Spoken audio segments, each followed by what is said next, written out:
Hello, and welcome back to another episode of Project Maestro, the series where I attempt to create a video game console using a Raspberry Pi computer. Now, in the previous episode, I completed the first prototype for my controller that I will have integrated into the system. Now, since then, I have made a lot of improvements to it, because as you can see, last time it was not that pretty and not that functional because there were wires everywhere, but I have added jumper wires and all that to make all the connecting wires at the top so the buttons are more easily accessible, and it's a good improvement, so I can actually test the buttons and effectively and make sure they work. Now, this isn't going to be the focus of this video. What I am working on now is these two. As you recognize, this is the Raspberry Pi computer, obviously. But this, I don't know if you remember, but this is the board for the Pi Sugar, which is my battery pack. So this board controls how much power goes to the Raspberry Pi and turning it on and all that. Pretty important stuff. So before if you can see right here, those little metal circles, those used to be pins, and you'd use those pins to attach the board to the bottom of the Pi on these pins here. Now, the design that I'm trying to create, I have to reconfigure it and put this on top of the Pi, like this, instead. Now, this wouldn't be much of an issue, but those pins only went one way, so I couldn't put those on top. I had to remove them.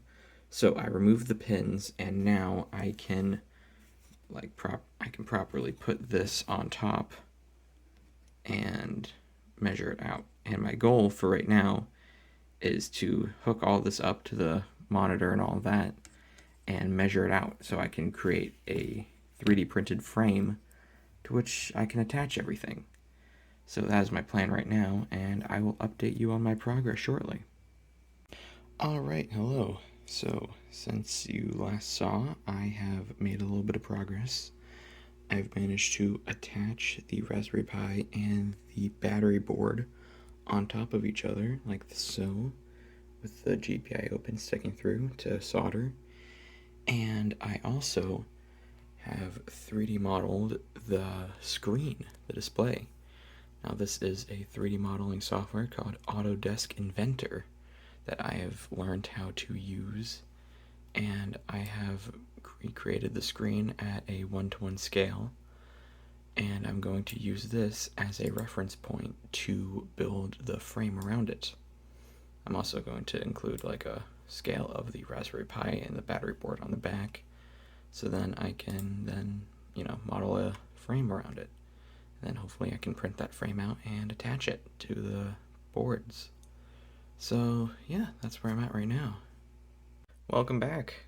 Alright, so since the last clip, I have incorporated the Raspberry Pi and the battery board and the connectors in a representation of this box.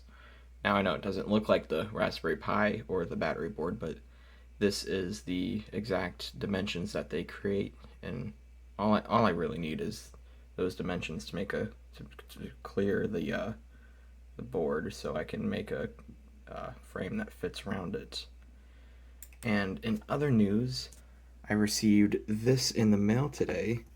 Now, this is what I showed you this before. This is the 20x2 header pin that I'm going to use to solder onto the board.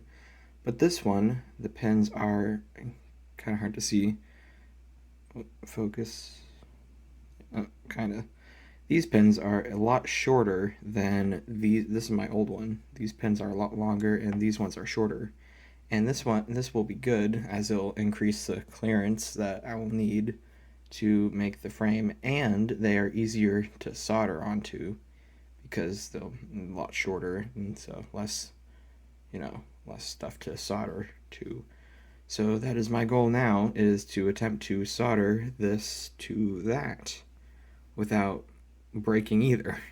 So we'll see how that goes, and I'll update you shortly. Okay, hello again. So I've made some progress. As you can see, well, or maybe not, this phone doesn't zoom.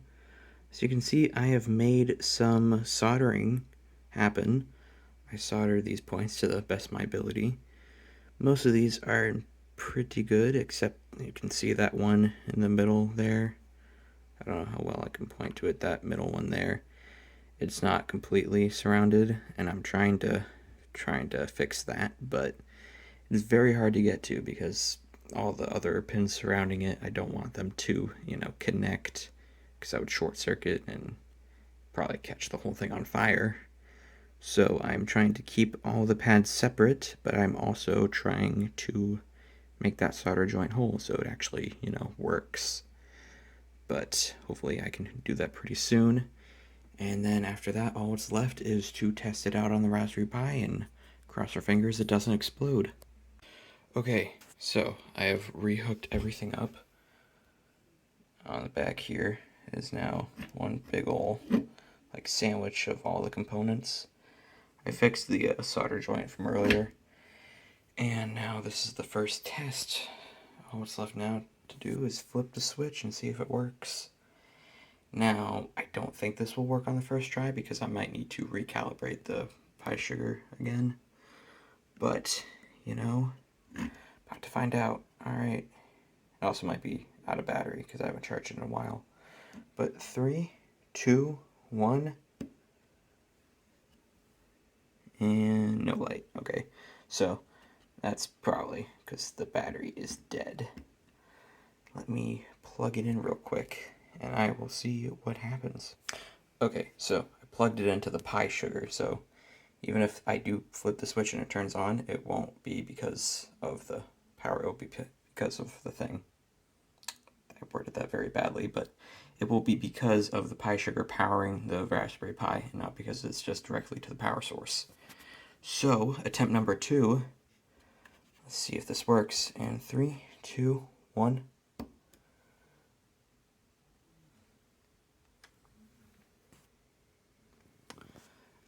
No. Okay, so might need to restart it real quick, or reboot the Pi.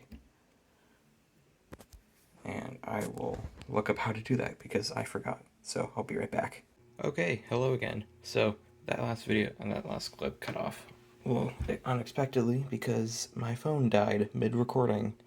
But I figured out how to reset the Pi sugar. Basically, well, it's very hard to see. My phone would unblur. See, there's a tiny little button to the left of the power switch. It's very hard to see. What you have to do is you have to press that down for 2 seconds, and then you can flip the switch. And it does that every time you unplug the battery. So now I took the power cable out so we can see if it's just purely from the battery power. And let's see. All right, the moment of truth. If this works, then man, I don't know what I'll do. It would be amazing. Okay, and 3, 2, 1. Okay, light.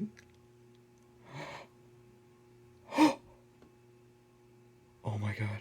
Oh my god. Oh my god. Cursor. Yes! Oh my god. It works. My soldering was great. I mean, it wasn't great, but I mean, it works. The soldering works.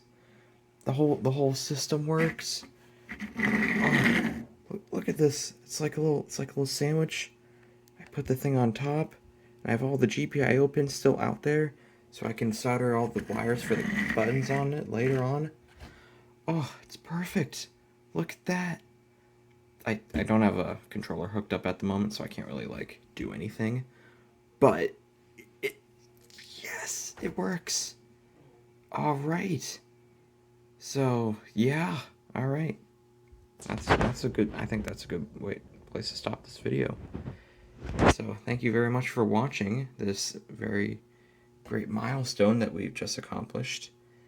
And next video, I will try to finish that frame on the 3D modeling software and hopefully try to print it out. So stay tuned for that, and I will see you later. Goodbye.